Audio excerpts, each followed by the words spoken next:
Welcome to another Side Quest podcast, a detour worth taking. Okay, so real talk. I was watching anime last week, right? Just minding my business, and I started noticing something felt off. Like, not bad off, just different. Oh. Oh, we are doing this today. We are doing this today. Oh, that's wild. Because I have thoughts. I have so many thoughts. They've been sitting in my chest for like 2 weeks, and I need to release them into the world. That sounds medically concerning. It is medically concerning. Anime and AI, people. That's where we're going. Buckle up. Not me sitting here like, look, whether you're excited about it, terrified by it, or you've been deliberately avoiding every headline about it, this episode is for you. We're not here to doom scroll out loud. We're just talking. Like two people who watch too much anime and have opinions. Which is, genuinely, our whole identity. Genuinely our whole identity. Yeah, let's go. Hold on. All right, so, for context, this topic has been floating around the anime community for a minute now, and we figured, okay, it's time. We can't keep dancing around it. And I want to be upfront. Neither of us are like AI researchers. I took one computer science class in college, and I nearly cried. I did cry. I definitely cried. He cried. I cried. But you don't need a PhD to have a take on this. You just need to love anime, have eyeballs, and be paying even a little attention to what's happening in the industry right now. And we have all three of those things. Well, two of them between us, anyway. Exactly. So here's the plan. We're going to lay down some foundation, get into the actual meat of what's going on, and then talk about what it might mean going forward. No panic, no manifestos, just vibes and facts. Wait, breezy and chill. Breezy and chill. Let's do it. Okay, so let's just start from the top. AI in anime. What does that even mean in practice?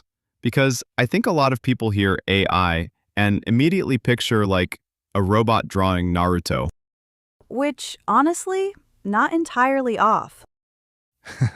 Kind of not off, but it's more nuanced than that. So the big conversation right now is around AI being used in production pipelines. We're talking things like in-betweening, which, for anyone who doesn't know, is the frames that go between the key animation frames. It's incredibly time-consuming, tedious work. And anime studios have always been underpaying the people who do it. Like, that's not a secret. In-betweeners are often the lowest paid people in production, and the hours are brutal. Right, so there's this argument, and it's not a crazy argument, that if AI can take on some of that repetitive workload, it might actually relieve pressure on animators. Which sounds nice on paper. No, but honestly, sounds very nice on paper, yes. However, oh, that's wild. The concern, and it's a legitimate one, is that relief very quickly becomes replacement. Like, studios aren't exactly known for going, oh, great, we saved money, let's pay everyone better now. Yeah, that's historically not how it goes. That's not how any of this goes. Not me sitting here like, so that tension is kind of baked into the whole conversation. And there's also the stuff people are using AI for on the audience side. Tools that upscale older anime, colorize classic black and white manga panels, or generate art in the style of popular series. Okay, the upscaling thing. I actually don't hate. Watching a remastered version of an older series in higher resolution, kind of incredible. Right, there are moments where it's like, wow, this looks stunning. And then there are moments where something has 6 fingers and the eyes look like they belong on a different face entirely. Hold on. A different haunted face. A haunted face from a different show, yes. So it's very much a mixed bag right now. The tech is improving fast, but it's not seamless. Not yet. And not yet is doing a lot of heavy lifting in that sentence. Yeah, it really is. All right, let's get into the actual cases.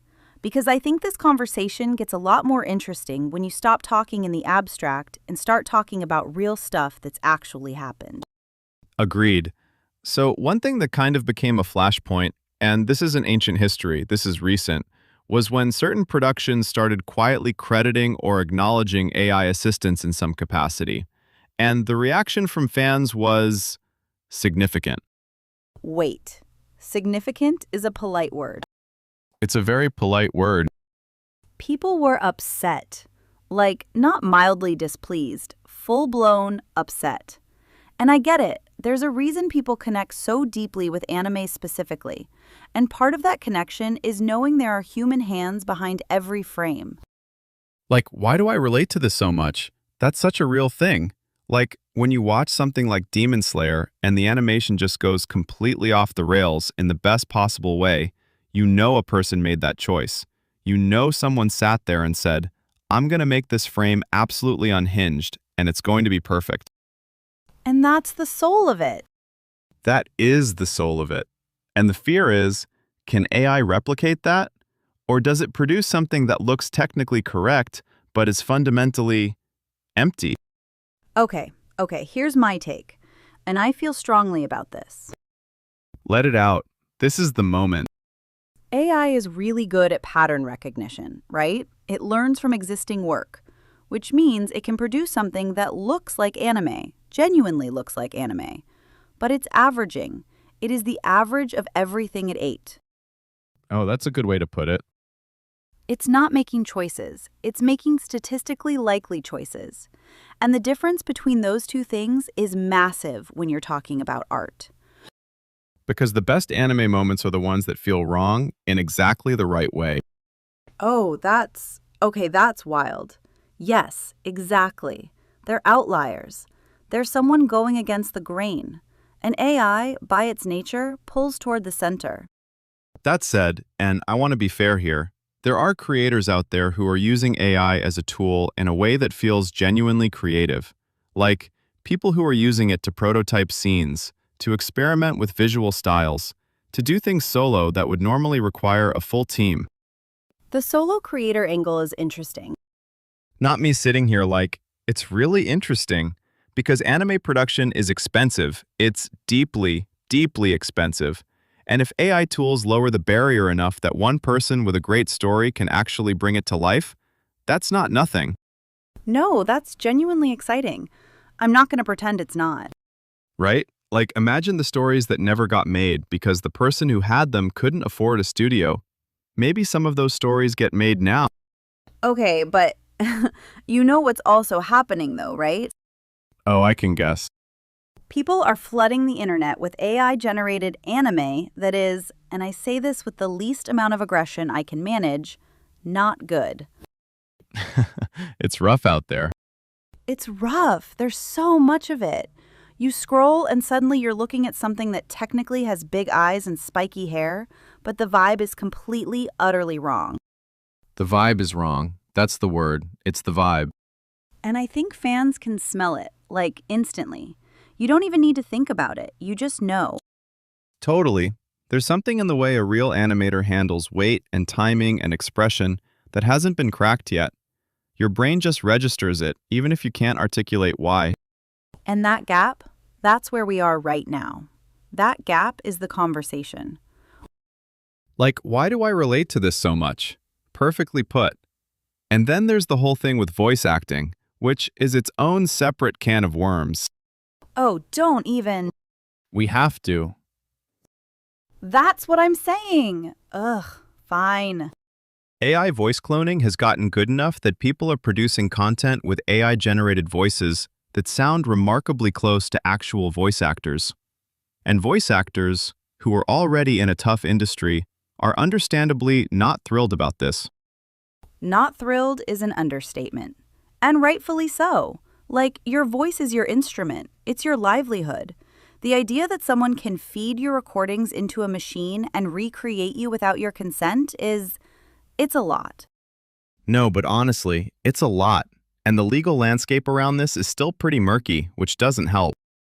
Murky is being generous. It's being very generous. Okay, so let's zoom out a little because we've been in the weeds and I want to think about, where does this go? What does anime look like in 5 years if this keeps accelerating? I've thought about this. Probably too much. Obviously.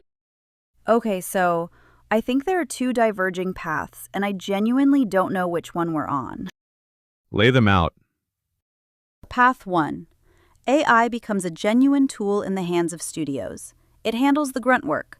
Animators focus on the high craft stuff. Quality goes up, maybe output goes up, and it's a net positive for the medium. I'm not even going to lie. That's the optimistic path. That's the very optimistic path. Path 2. Studios cut costs aggressively. Mid-level animation jobs disappear. The pipeline that produces the next generation of great animators gets disrupted. And in 10 years, we're watching technically competent but creatively hollow content. And the thing is, both of those futures feel equally plausible right now. I'm sorry, what? Equally plausible, which is what makes it so, I don't want to say scary because I said breezy and chill. You did commit to breezy and chill. I committed. So let's say thought-provoking. It's thought-provoking. Okay.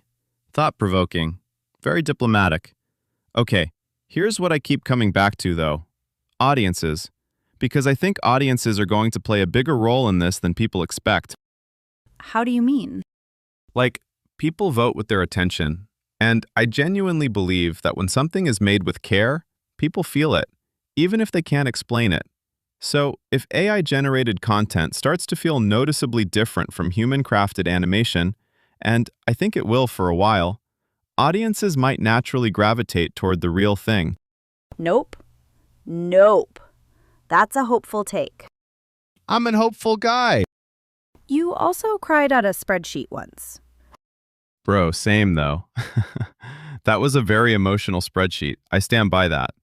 But yeah, I do think there's something in the market side of this that might self-correct a little. Not completely, but a little. I think the places where it gets really complicated are the smaller, mid-tier productions. Like the big flagship shows, your Jujutsu Kaisens, your One Pieces. Those have enough resources and enough eyes on them that cutting corners would get noticed immediately. Right, the scrutiny is too high. Okay, no.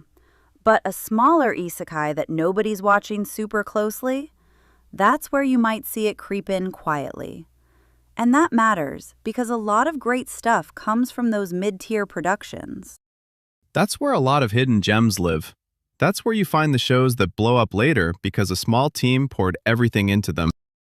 Exactly. And if that space gets homogenized, if every show in that tier starts to look and feel the same because they're all running the same AI pipeline, we lose something real. This is embarrassing, but we lose the weird ones. We lose the weird ones. And the weird ones are my whole thing. The weird ones are everyone's whole thing. They just won't admit it. Bro, true. Okay, last thought on implications before recommendations. The fan art thing. Because that's its own whole world. Oh, the fan community response to AI-generated fan art has been loud. Incredibly loud. And I think what's interesting is how clearly fans have drawn, no pun intended, a line between human fan art and AI art. Like, the community has largely said, we know the difference and it matters to us. I'm not even gonna lie, which is actually kind of beautiful in a weird way. People care enough to notice. People care enough to push back. And that caring is what makes fandom what it is.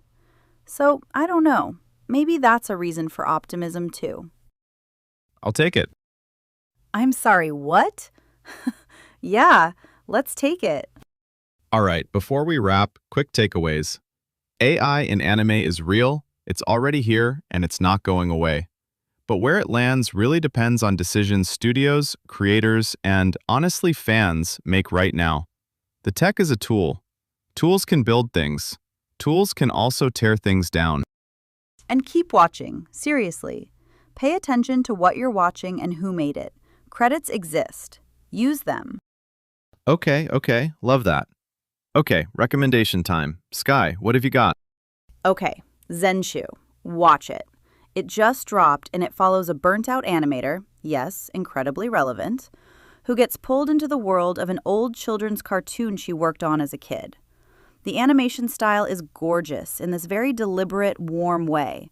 And it's one of those shows that makes you feel like someone really cared about every single frame, which, given today's topic, hits different. That sounds incredible. Nope. Nope. It really is. I'm giving it 4.5 stars out of 5. It's quiet and it's strange and it's lovely, and you should absolutely watch it. That's a wrap on episode 4 of Another Side Quest podcast. Thank you so much for hanging out with us.